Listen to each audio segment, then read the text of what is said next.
Welcome to the Cannabis Equipment News Podcast. Hi, I'm David Manti, and welcome to a new episode of the Cannabis Equipment News Podcast. With me this week is Bethany Breitland. She's the founder of Green Mountain High. Thank you very much for joining me today, Bethany. It's great to be here. Before we get started, please make sure to like, share, and subscribe to the podcast. You can also help us out a lot by leaving the podcast a positive review on whatever platform you use.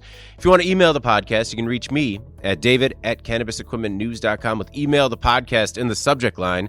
You can also subscribe to our daily newsletter. Make sure you get it delivered to your inbox first. Bethany, I always like to start the podcast by learning a little bit about each person's personal journey to the industry. So how was it that you found yourself working in the cannabis industry? Well, I moved to Vermont in 2019. Okay. And from Atlanta, which is not a state for recreational use. And once I got here and really wanted to understand where I live and how I can help and how I can fit as a general problem solver in various careers that I've had, I started working with artisanal Vermont cheese. And so that's a really funny connection with Cannatrol and how those folks got started, right? Oh, yeah. Yep. And cured meats. Yeah. So working with manufacturers here in Vermont, understanding the high standard of quality for Vermonters and what they produce here.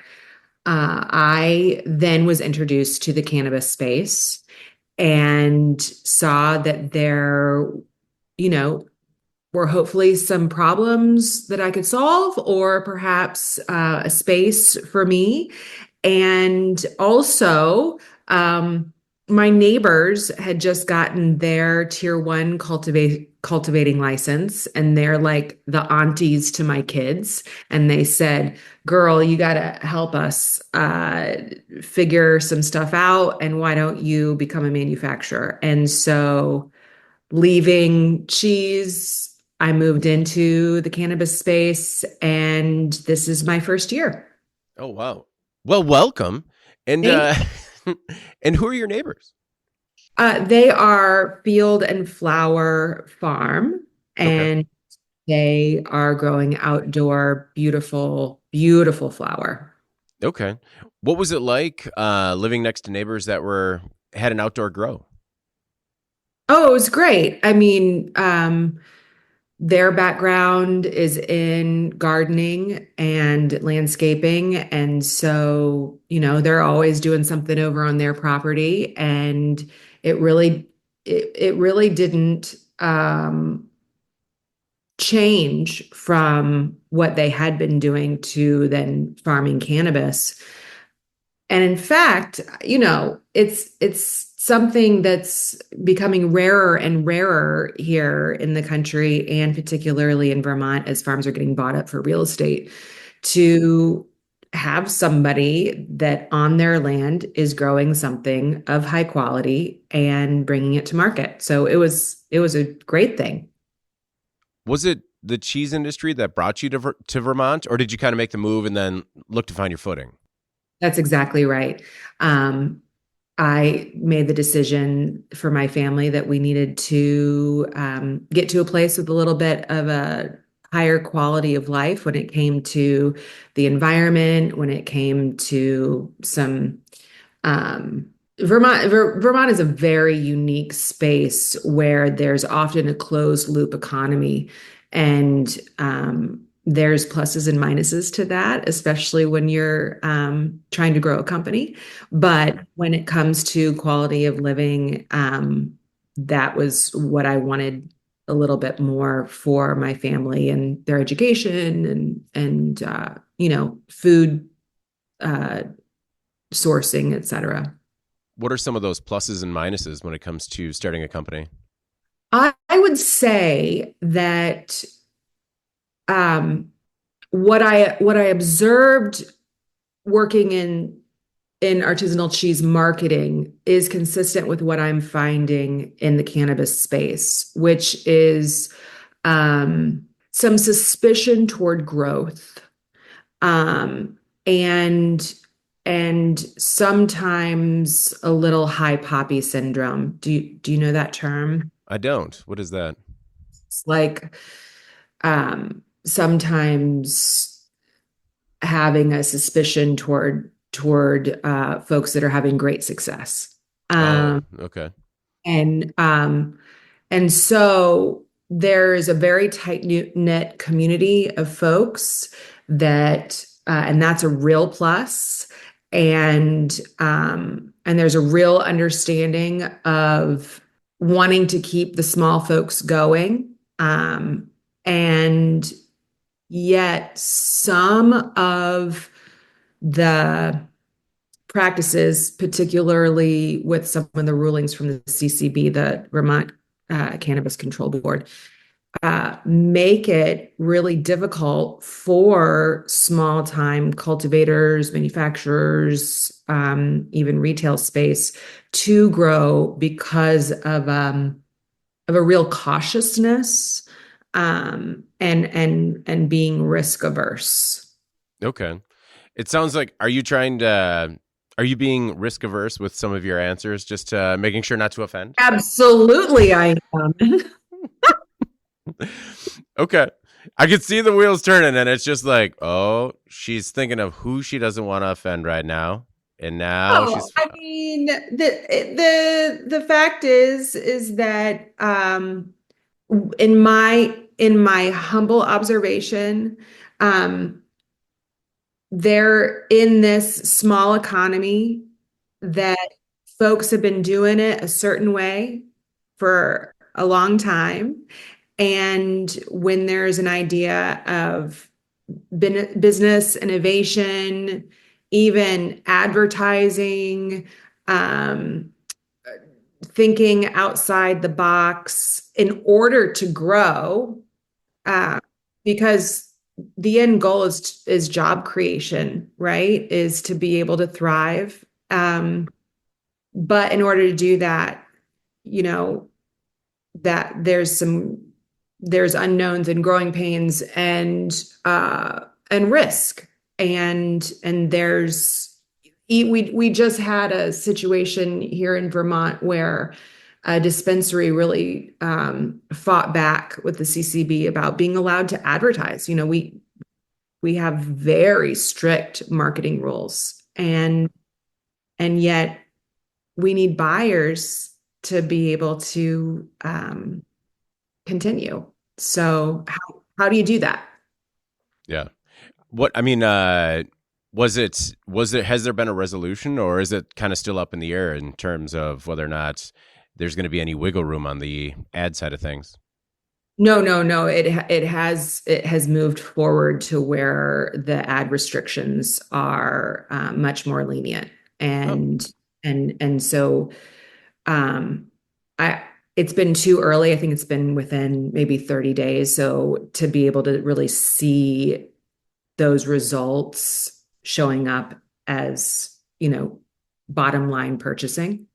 Uh, but the idea that retail spaces can now advertise, that the idea that and I could be wrong in some nuances here, but I know on my end as a manufacturer, everything that I do has to be emailed and approved and stamped before I can move forward.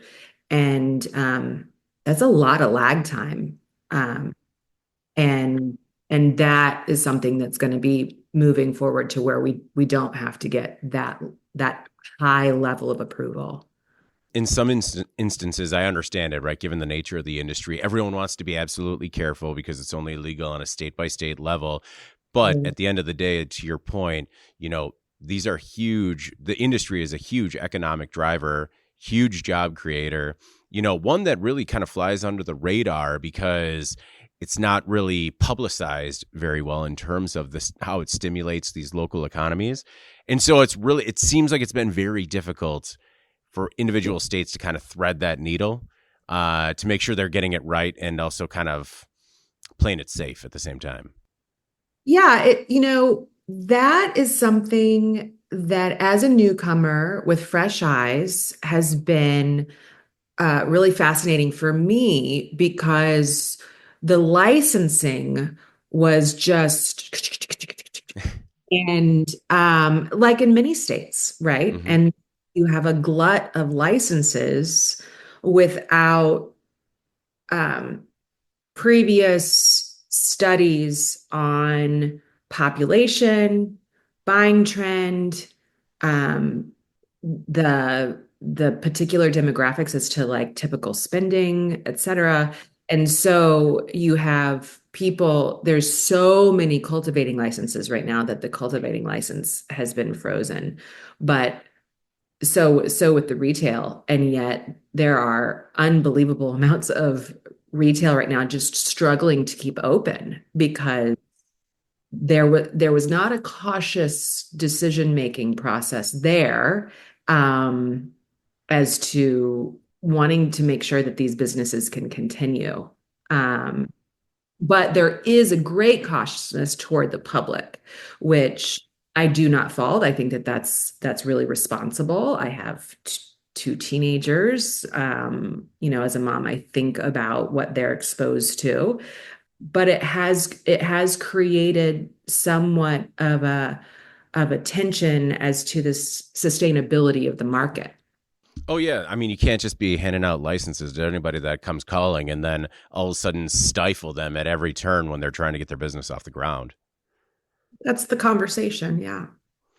You know, so we met under really weird or odd circumstances, I would say, because I reached out because Vermont's Cannabis Control Board had actually suspended Green Mountain High growers, which I confused with just Green Mountain High. And it seems like that might be the case, that there's a fair amount of confusion thinking that your company was the one that was suspended. Yeah, yeah, yeah. When you emailed me, I was like, oh my gosh, it had been the fourth call of the day, around, folks actually reaching out, really, out of care for me, because again, the community is quite small. Um, saying, "Oh my gosh, what did you do?" Right? Like, what bad thing happened that you're suspended? And the email said, "Get the products off the shelf. You can't sell this stuff." There's it is like done, done, done, done. And that is not me. So it has been challenging to communicate that to folks, to the retail shops that I'm in, and to prospective buyers, because Green Mountain High and Green Mountain High Growers is such a close name difference. I wish I had been alerted when I was applying for my license that there was someone with such a name, because I don't think that I would have chosen Green Mountain High, if I had known, because I wouldn't want to be confused with anyone else. I'm sure they wouldn't want to be confused with me. They want to be known as their own. But yeah, oh gosh, it's been a nightmare. And since then I haven't gotten any orders. Well, have you reached out to the CCB to see if they could, clarify in their statement? Yes, I did. I reached out to um the head of the CCB and to my compliance officer. And I didn't get a response from the head, but I did get a response from my compliance officer that she did not believe that the CCB would make an extra clarification on my behalf. And in a way, I perhaps they're concerned that that would be some sort of like advertising for me Oh, or or yeah, special treatment, but bias. yeah. She did not state that. There was actually Yeah. no reason. But I'm wondering if that was perhaps the reason. Um, but gosh, it would be nice. Well, a little bit of clarity would be nice. I mean, you've put in all the work to create the business, to like have the clout to be the number one search term when it comes to Green Mountain High in Vermont, to be at the top of those lists. And as a result, people are finding you for the wrong reasons. And I mean, especially having a new business that you just got off the ground, like, that could be a severe, challenge. It's a little bit of a stain. I'm not gonna lie, David. When I Google and it's me and then it's the next article is suspension. I have thought about, you have a banner across my website like I am not and yet uh I don't necessarily really want to draw new customers to the idea that there was a problem that can be misconstrued connected to my name, Right. I don't know Green Mountain High growers. Um, I don't know the situation that got them where they are. But it has not been very helpful for me. No, I understand. Well, and I mean, I've been trying to find a contact there as well and haven't had any success as well. But I am happy that it was, put me in touch with you and we were able to kind of figure out, talk a little bit about your role in the industry.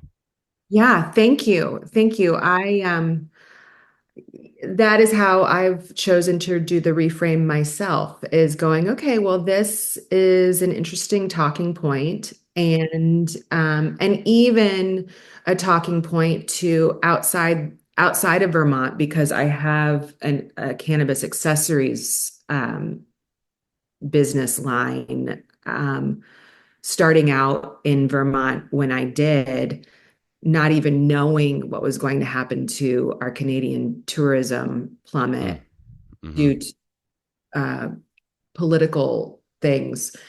Um, it, like we talked before, it is a small economy, and there are really great businesses already here. And knowing that there was a space for me, but also wanting to be able to grow beyond perhaps what Vermont could yield, I started a cannabis accessories line that can go across state. And so, unfortunately, it's not just sweet, small, and mighty Vermont, it's the rest of the country that are also finding this strange rumor of suspension. Mm. Right. So that's a challenge Well, to address. what have you seen a drop in Canadian tourism? Oh, yeah. Yeah. Yeah, Um, we're experiencing 30% across the board in a tourism drop. really. And for Vermonters, that's incredibly essential for our economy. You had mentioned being a newcomer in the industry. Were you welcomed with open arms into the industry? I mean, sometimes I hear it's a collaborative industry. Sometimes I hear it's like a collaborative at arm's length. What was your experience? Um, you know, I really love people and I've got nothing to prove. So, I have really worked on the relationships that I have, and that tends to be really beneficial for me. So even before I got my license, I engaged with some folks in the industry and met them for coffee and said, tell me what you want to tell me. Could you be so generous as to be in relationship with me? Dispensary owners, what products do you wish were out there on your shelves? Perhaps my company could make them for you, or I could, collaborate and figure out something that we could do together.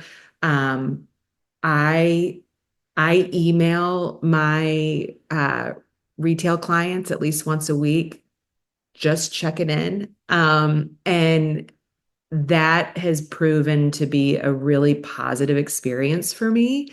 Um, Folks that are growers are incredibly wonderful to work with. I only support tier one cultivators um, for my pre-rolls.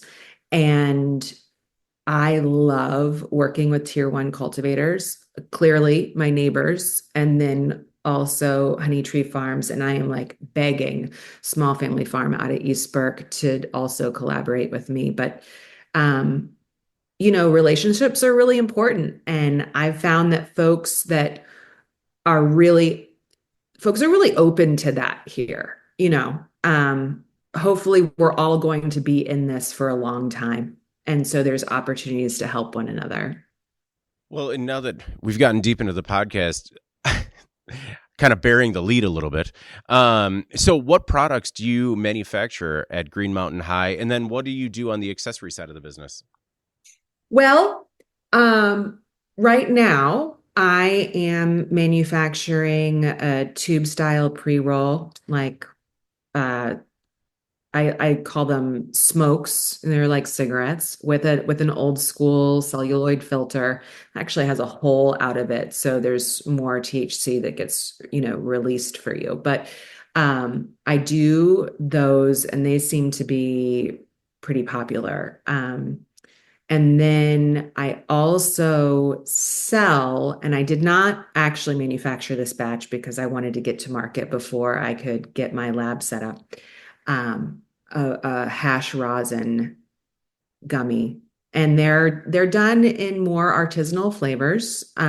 So I like to call them gummies for grown-ups. They're not wrapped in sugar like Sour Patch Kids, and they're not grape Kool-Aid. The 5 milligram is a grapefruit basil, and Oh, that sounds incredible. it is incredible. And then the 2.5, the low dose, is a lime ginger mint. And those actually were manufactured for me by Korea, which is a big manufacturer in Vermont. And I believe that they have now moved on to strictly doing hemp derived manufacture. But now I have low temp wash set and then the V2 press. And so that will be something that I will be manufacturing myself for the Okay. next. Yeah. I mean, that's exciting. And yeah, both of those flavors are things that I know I would enjoy, because grapefruit and basil is a favorite combination that I like to mix with a little bit of gin every once in a while. Yeah, Um, well, that was kind of where I was going, was, some of those flavors that you do see in that adult market. yeah. And can we bring them over into this adult market? So when you're getting the company off the ground, how did you do the research in terms of the equipment you were going to use to make gummies and pre-rolls? You know, um, we Google, we search, we ask what people do, we ask what they're using, like everybody else. But for me, the decision came uh, really around their website's communication on training. Um, and that made me really want to engage with low temp. And so I called and had a bunch of questions as a person who was new to the scene. And I spent time on the phone, with a real person and talking it through. Not only, like I had already bought the machines and I'm having a problem. No, it was right from the beginning. I was able to engage and build a relationship of, this is what I'm thinking. This is my lab.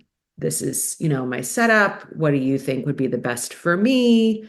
I asked to fly out to Colorado if I could just be a fly on the wall and watch them, wash a batch. And the answer is like, Bethany, no, don't waste your money. Like just do it. We're going to be right here on the phone with you. Like it's really easy. This is our training. This is our, these are our YouTubes. These are and I love a company that doesn't say, sure, that training session will be an extra $1,500 for the 4 hours. They're so confident in their product and the ease, and they've worked all the kinks out. And that to me really gave me a confidence um, to, buy their equipment, which is no small feat. I use the Doob Cube, not tube, for my pre-rolls. And I found talking and working the kinks out with them around learning that machine for my pre-rolls was important. Again, for me, everything comes down to relationships, and that willing to really engage gives me the confidence to, invest in the equipment that I invest in.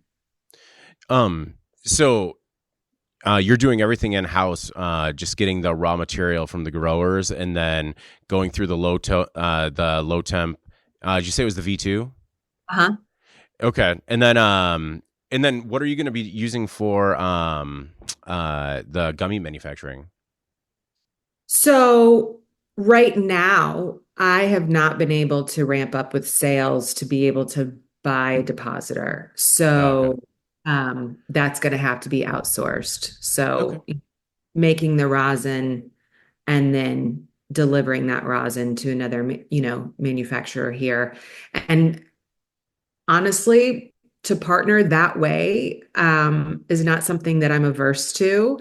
That's giving business to another Vermont company. And again, we're very small here, but eventually I would really like to get my own depositor. Yeah. Do you like making rosin? You know, I was scared to death of it. Yeah. I'd never done it before, in college. That was not something that people were doing a lot of as old as I am. We just that wasn't something that was a priority as a way of experiencing cannabis.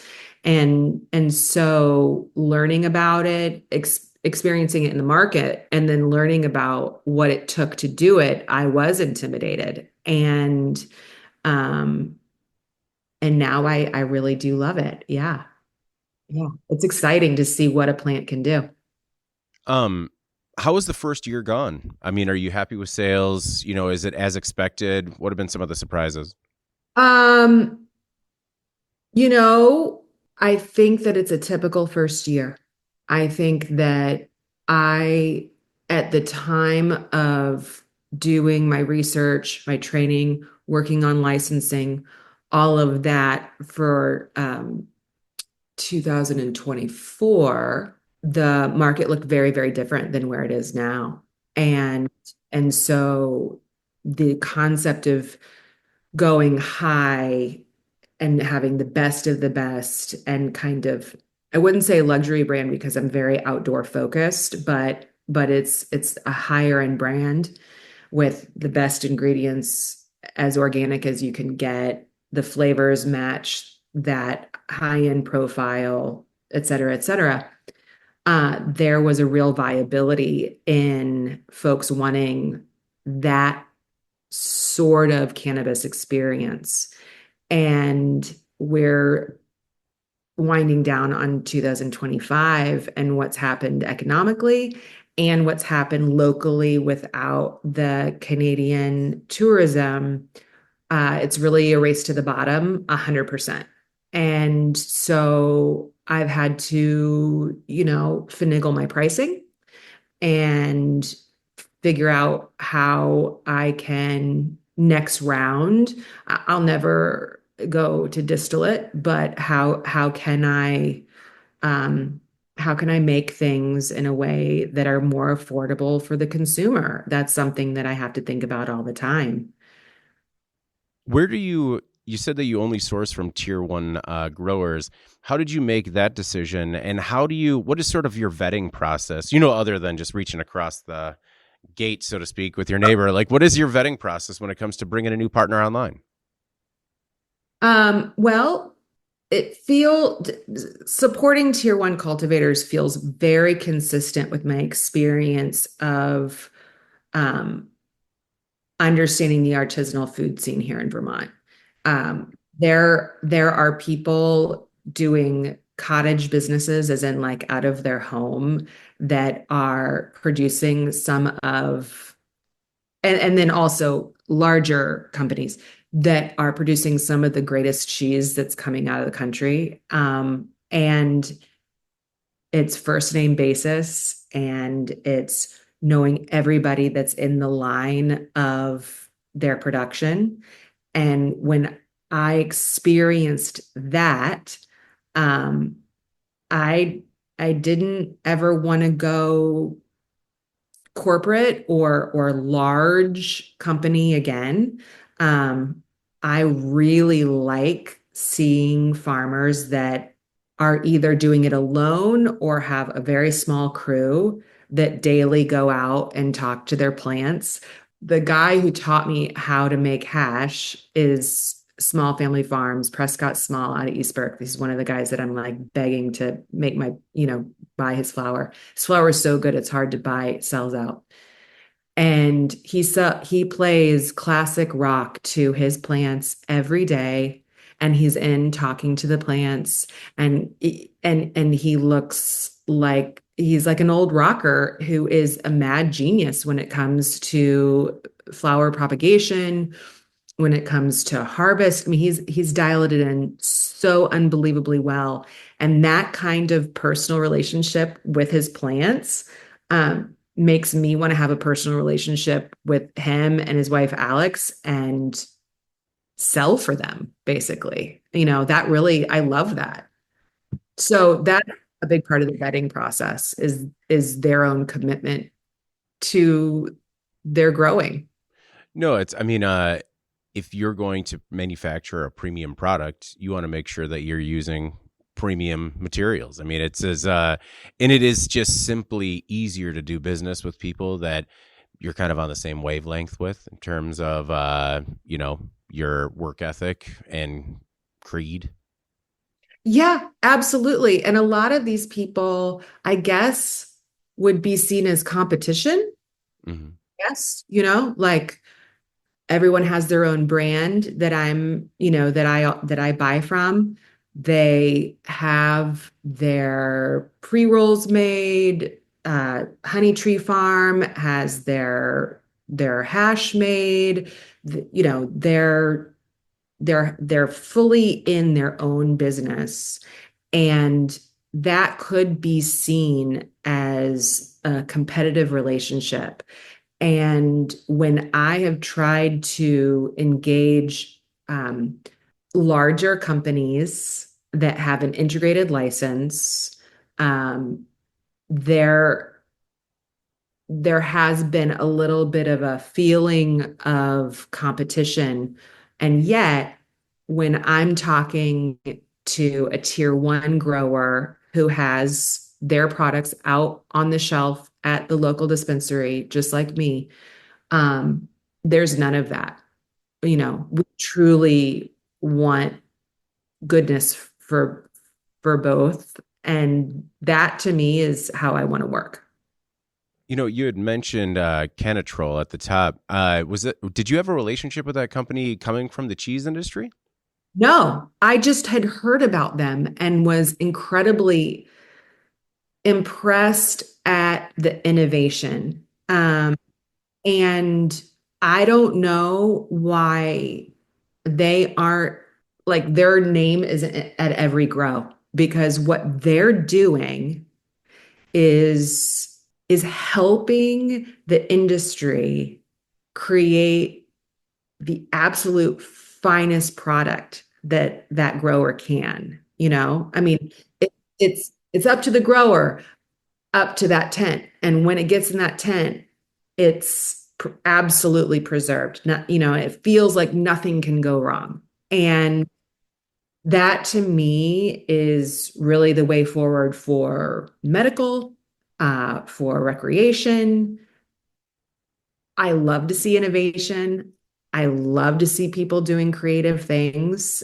And it absolutely makes sense to me that they were in the artisanal food, cheese, and cured meat space, and they were able to translate it over. It that to me feels right. I like get that story.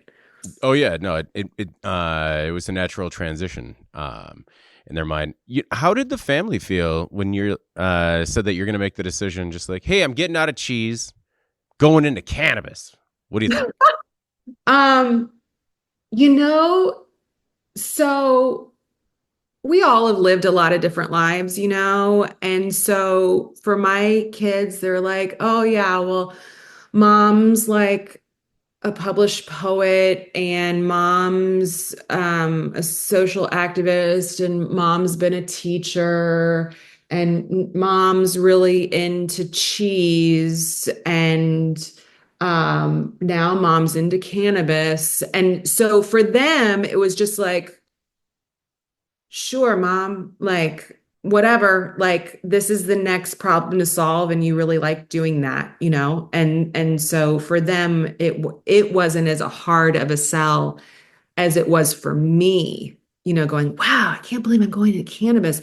Not that there was any particular stigma for me, but it was something that I hadn't seen um until it was there Yeah, at just transition. the next great adventure. That's right. I really do appreciate you taking the time. Before we get out of here, is there anything else that you want to make sure the Cannabis Equipment News audience knows about yourself or your work at Green Mountain High? Oh gosh, thanks so much for that. You know, I think that we all do know this already, but as a reminder, um, when there is the option to have any consumable cheaper, um, there's always a reason for that. And as someone that really wants folks to have the best level of nutrition and the best level of understanding of where those dollars go for folks that are doing the work behind the scenes, and that's all in all food systems. I think that that's also something that's really important in the cannabis scene is when you're having edibles and you're enjoying those, or you're wanting to smoke some flower, um, understanding where that's being sourced. And even when it comes down to packaging, the decisions there around environmental impact, um, I think there's a real benefit to investigating um, that high quality product and choosing it. You know, I hear from a lot of operators, particularly small and mid-sized operators in the industry, that restrictions with cannabis packaging, labeling, and testing can become quite onerous and quite costly. Do you experience the same thing in Vermont? Oh, yeah. We really have some fabulous policy around making sure that our packaging is as eco-friendly as possible. And while I am down with that, um, and have been all my life and live in a very clean way, the cost of that is so incredibly high compared to our neighboring states that folks can hop across and get. Um, it it would be great to like have a subsidy or to somehow have that cost be benefited to us in a different way. Banking, the banking fees are incredible. And shout out to investigating your bank. I just found out after a year of paying really high banking fees that I could have those cannabis banking fees wiped if I had just opened a personal checking account with that bank as well. So there are ways to go, how can I make this more affordable? The licensing is high. All of it is, really an investment and it really ensures that people have a sustainable business model. If they're not business people, it's a problem. Well, where do we find your poetry? Oh my gosh. So, Amazon, Barnes and Noble, la la la. It's published with Green Writers Press, and it won some awards and blah blah blah. But I don't have time to be writing poetry at the moment. Although cannabis and poetry sometimes do go together. Understood. I definitely understand that. And I'll have to check it out. But Bethany, thank you so much for joining the podcast. I really do appreciate it. And I hope we get a chance to do it again soon. Thank you. I really appreciate it, David. Thank you. All right. Before we get out of here, please make sure to like, share, and subscribe to the podcast. You could also help us out a lot by leaving the podcast a positive review on whatever platform you use. If you want to email the podcast, you can reach me at david@cannabisequipmentnews.com with email the podcast in the subject line. For Bethany Breitland, founder of Green Mountain High, I'm David Manti. This is the Cannabis Equipment News Podcast, and we will see you next week. Welcome to the Cannabis Equipment News Podcast.